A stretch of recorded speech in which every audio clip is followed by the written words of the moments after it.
Girdite Baltupio radiją iš Vilniaus. Šiomis dienomis vis dažniau kalbama apie mokytojų, pedagogų psichologinę būklę, apie tai, kokiame mikroklimate ugdomi mūsų vaikai. Naujais mokslo metais Baltupio progimnazijoje vieši psichologas Evaldas Karmaza su savo aktualių mokymų tema ir aktualiais klausimais. Ir šiais metais mes pradedame progimnazijoje taip pat tą kelionę mokytojo, psichologinės reabilitacijos, savęs įtvirtinimo kelionę, kaip yra iš tikrųjų. Aš gavau pakvietimą 10 susitikimų pravesti Baltupio progimnazijai. Čia esu jau ne pirmą kartą, bet šį kartą mes jau nersime žymiai giliau, žymiai detaliau pasižiūrėsime būtent kaip išsaugoti save, dirbant tokioje profesijoje, kur streso yra labai sočiai. Kodėl mokytojas ta profesija ir kodėl pradėta kalbėti apie tai, kad pedagogai patiria stresą? Aš manau, mes dabar vis labiau ir šeimų dėka, ir valstybės politikos dėka bandom pažiūrėti, kokia bus mūsų ateitis. Mes turim projektą Lietuva 2030, pradedam kurti projektą Lietuva 2050, bet realiai, kas kuria ateitį, tai yra labai didelė dalimi ir pedagogai. Ir paskutiniai kokie 10 metų į paviršių pradėjo iškilti tam tikros temos, kurių anksčiau nesimatė. Tai viena iš jų yra būtent atmosfera mokykloje.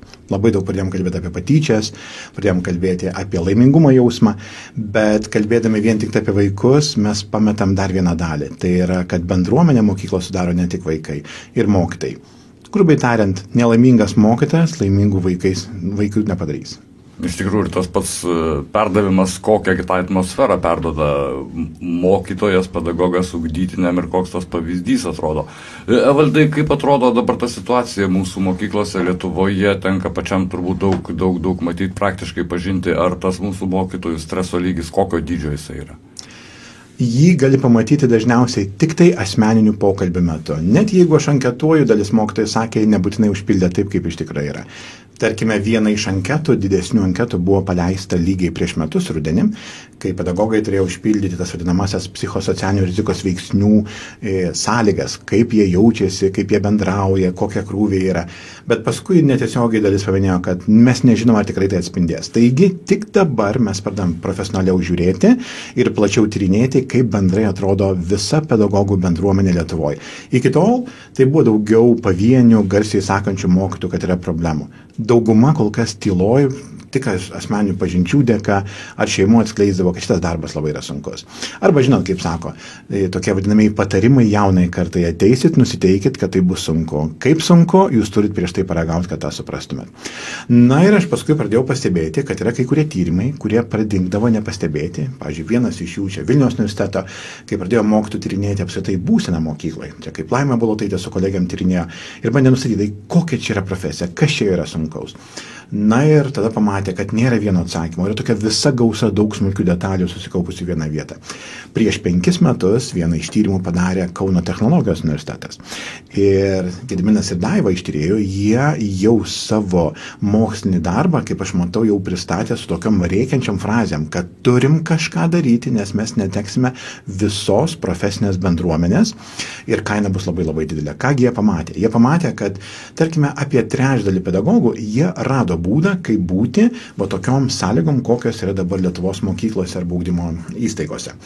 Trečdalis jau dėja gyvena sumokėdami savo gyvenimo kokybę. Tai nėra, kad yra kažkas blogai, bet jie jau neteko arba miego, arba jie neteko dienos ritmo, arba jie neteko santykių. Atsiranda labai vis labiau pastebimi simptomai.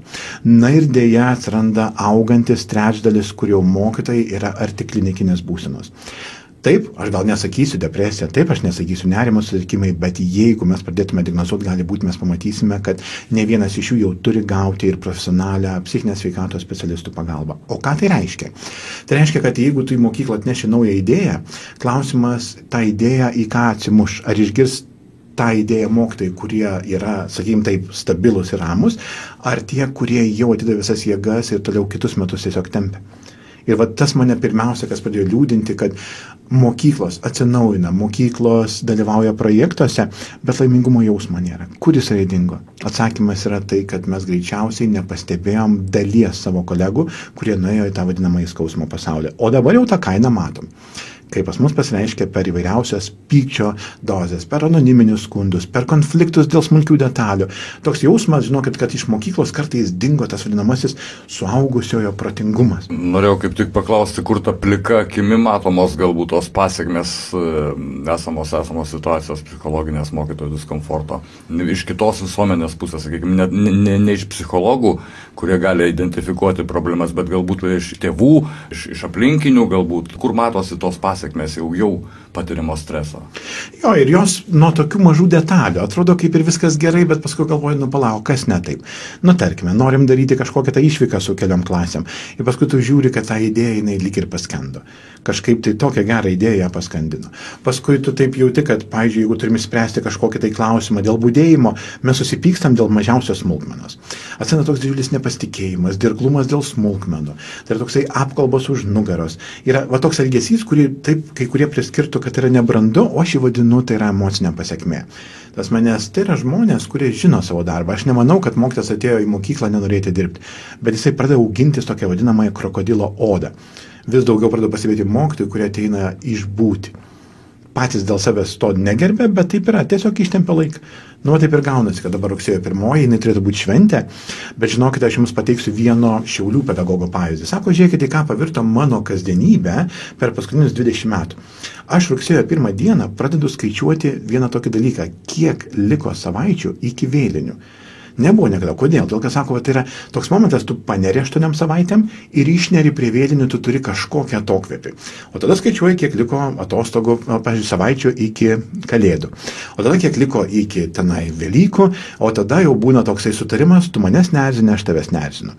Ir karts nuo karto pasidarom šventinę nuotrauką, kad lyg tai mokykloje viskas vyksta gerai. Tai nėra realybė, tai yra psichologinė realybė. Tokia jausmas laimės neliko. Jo, ir kai lankaisi po tas mokyklas, žinokit, aš taip sakau, mokytojai, pažiūrėkit, kiek jūs daug padarėt.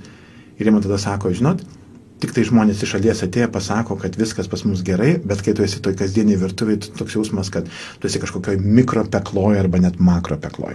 O iš kur ta pagalba turėtų ateiti? Ar iš išorės reikalingi jau specialistai, ar veiksmingos, sakykime, pedagogų savitarpio pagalbos grupės? Aš manau, valstybės politikai turi pabandyti pirmiausia išlėtą formuoti tokį vadinamąjį ekonominį požiūrį. Tai yra sudaryti tokias sąlygas, kad mokytojas ir norėtų, ir galėtų išlikti kokybiškas kuo ilgiau. Tas vadinamas darbingumo amžius. Deja, pas mus Lietuvoje darbingumo amžius būna maždaug iki 56-58 metų. Tai reiškia, kad nuo to amžiaus jau paskui likę pedagogai greičiausiai dirbs būdami nesveiki. Nors dar pensijos nepasiekė, bet jau jie vaistų dėka, klinikos dėka. O kaip padaryti, kad išliktume kuo ilgiau sveiki? Tai, pavyzdžiui, aš esu vieną iš idėjų tokią siūlau, kad valstybė turėtų tą vadinamą protarpinius metus. 7 metai darbo, 1 metai apmokėtų atostogų, bet ne kūrybinio atostogų. Nes kūrybinė tai reiškia, tu toliau išlieki savo veikloje.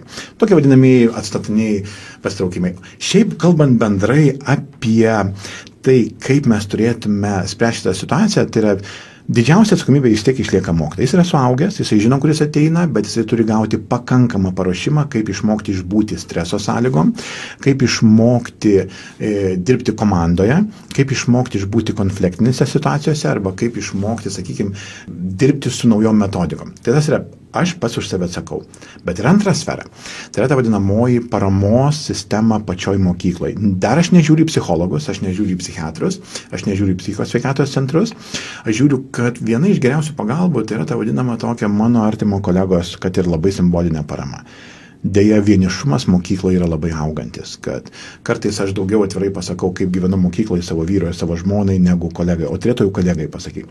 Būtent Pasaulio sveikatos organizacija yra pateikus tokias rekomendacijas, kaip turėtų atrodyti dirbančio specialisto, ta vadinama rūpyba savo sveikata. Pirmoji vietoje aš mokausi pats dirbti su savimi. Ir pedagogai deja neturi kai kurių tokių gerų įgūdžių, kaip pasaugoti save. Dirba iki nugriuvimo, o tada netaip greitai atsikelia.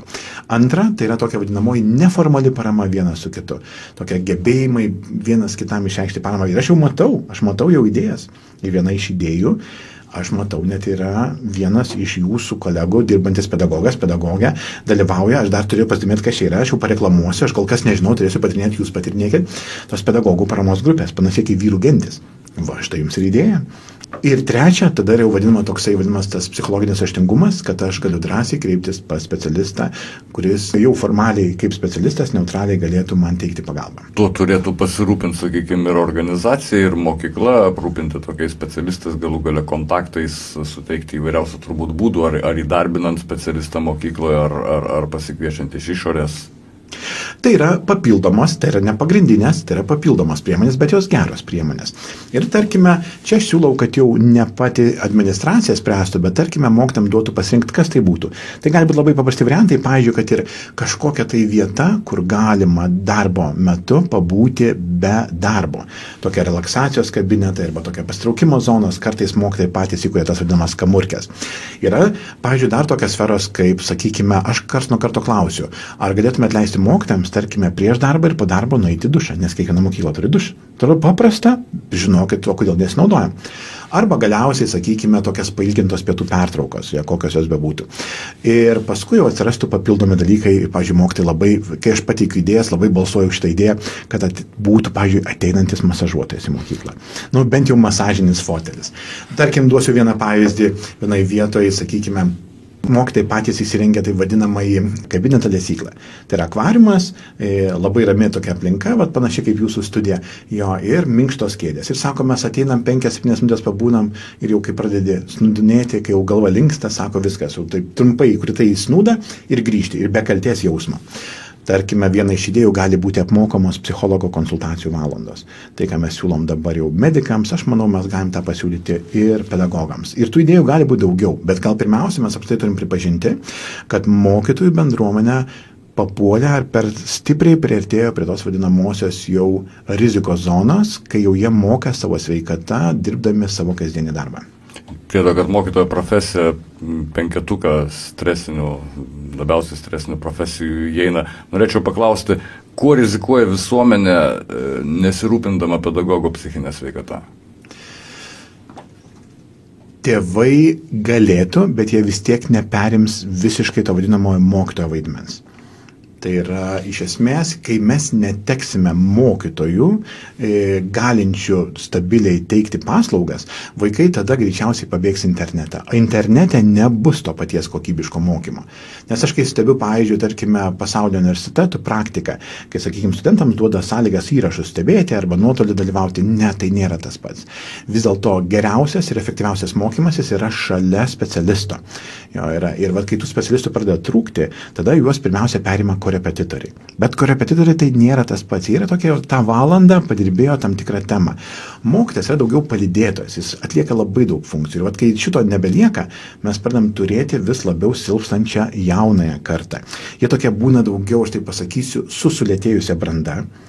Jie būna daugiau tokia su sumažėjusiu laimingumo jausmu ir yra kas nuo karto tokie pabėgę į kažkokį pasaulį, kur nebūtinai auga. Į žaidimų, į kažkokią tai chatų kanalus. Tai yra pradžiai patrauklu, bet dabar aš žiūriu. Tarkime, jeigu mažėja mokytojų, didėja tiktokerių. O TikTok'e tu labai dažnai matai, kad jaunimas tiesiog prastumia laiką, bet jis nebūtinai paauga. Tai tai yra viena iš pirmųjų kainų, ką mes pradedam mokėti. Mažėja lydinčių suaugusių į brandą skaičius. Na ir turbūt dar mokytojo motyvacija krenta ir kai pedagogų pritraukti yra sudėtinga esant tokiai situacijai į tuščias vietas. Kągi, dėkuoju Evaldas Karmaza, Baltupų radijo studijoje ir bendrausim šiais metais su didžiuliais lūkesčiais. Mokytojai laukia naujų paskaitų, naujų seminarų apie tai, kaip atrasti pasitikėjimą savimi, suvaldyti stresą ir, kokybiškai teikti mokymosi paslaugas. Čia Baltupų radijas iš Vilniaus.